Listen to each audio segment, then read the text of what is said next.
Sindhi special मूंग बना रहे हैं। साबुत मूंग की रेसिपी बड़ी ही स्वादिष्ट बनती है, आसानी से बनाई जा सकती है और काफ़ी पौष्टिक भी होती है।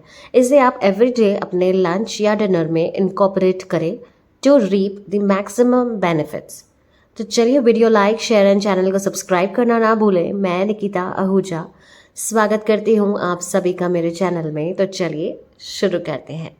साबुत मूंग बनाने के लिए हमने यहाँ पर कुकर में तेल चढ़ा दिया है 3 बड़ी चम्मच, और इसमें महीन कटी हुई प्याज डाल देंगे। अब प्याज को हमें ब्राउन कलर होने तक भून लेना है। अगर आपको कलर जो है वो थोड़ा सा लाइट चाहिए तो आप प्याज को गोल्डन कलर होने तक ही भुनें। तो ये देखिए लगभग ये गोल्डन ब्राउन कलर होने तक मैंने इसे कुक कर लिया है। अब हम इसमें डाल देंगे हरी मिर्चें, जितना भी आप तीखा प्रेफर करते हैं। लाल मिर्च इसी समय पर हमें डालना है ताकि कलर निखर कर आए। और तुरंत टमेटो प्यूरे डाल दीजिए। ज़्यादा देर तक आप अगर इसे कुक करते रहेंगे ना लाल मिर्च के साथ तो खांसी उठने लगती है। चलिए give it a good mix. स्वाद अनुसार नमक डाल दीजिए ताकि टमाटर जो है जल्दी जल्दी से अपना पानी रिलीज़ करने लगे। एंड फिर से इसे अच्छे से मिक्स कर दीजिए। जब टमाटर की कच्ची स्मेल निकलने लगती है ना, उस समय पर आप इसमें पानी डाल दीजिए। जितना भी आपको ग्रेवी पसंद है, आप अगर ड्राई मूंग बना रहे हैं तो उस हिसाब से कम पानी का इस्तेमाल करें। अब इसमें हल्का सा मैंने हल्दी पाउडर डाल दिया है, और ये मूंग है जिसे मैंने 4 घंटे के लिए भिगा कर रखा था। आप अगर ज़्यादा देर तक इसे भिगा कर रखते हैं तो ये बनने में आसान हो जाएंगे, यानी कि कम सीटियां लगानी पड़ेंगी। चलिए 4 घंटे हो चुके हैं, इसे अच्छे से धोकर हमने कुकर में ऐड कर दिया। ये साबुत मूंग है।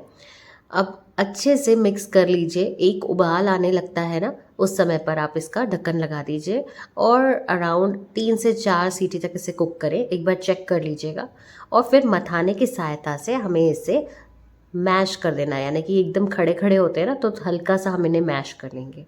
वो आप चेक कर लीजिएगा कि कितनी सीटी आपके मूंग को लगती है। कभी कभी मूंग की तासीर जो है वो ज़्यादा होती है तो इसे ज़्यादा सीटियाँ लगती हैं। चलिए अब हमने इसमें धनिया पत्ता डाल दिया है ताकि सुगंध अच्छी आ जाए, और इससे हम और उबाल आने के लिए कुक करेंगे गरम मसाला डालते हुए।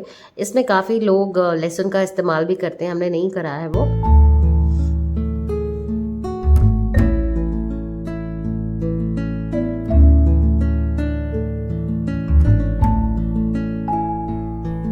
तो ये लीजिए गर्मा गर्म साबुत मूंग सिंधी स्पेशल बनकर तैयार है। बड़ी ही स्वादिष्ट रेसिपी है। इसे बिना प्याज के भी बनाया जा सकता है। कैसे, वो मैं आपको दूसरे वीडियो में शेयर करके बताऊंगी। इसे हम खाएंगे रोटी के साथ, बड़े ही यम लगते हैं। और ये देखिए मेरे आज डिनर प्लेट बहुत ही सुंदर है। आम है, ये आलू और बैंगन की सब्ज़ी है, इसकी रेसिपी भी मेरे चैनल पर है। ये है अचार कद्दूकस की हुई, ये भी मेरे चैनल पर है। तो ये इंग्रेडिएंट्स की लिस्ट को फॉलो करें और मेरी तरह आप भी बढ़िया रेसिपी बनाएं। वीडियो लाइक शेयर और चैनल को सब्सक्राइब ज़रूर से करें। मिलते हैं अगले एपिसोड में एक न्यू कंटेंट के साथ। Follow us on all social media platforms, Instagram Nikita cook book, Facebook YouTube Nikita Ahuja. This is Nikita signing off. Bye bye, take care, stay healthy, stay happy, stay safe. जय झूलेलाल।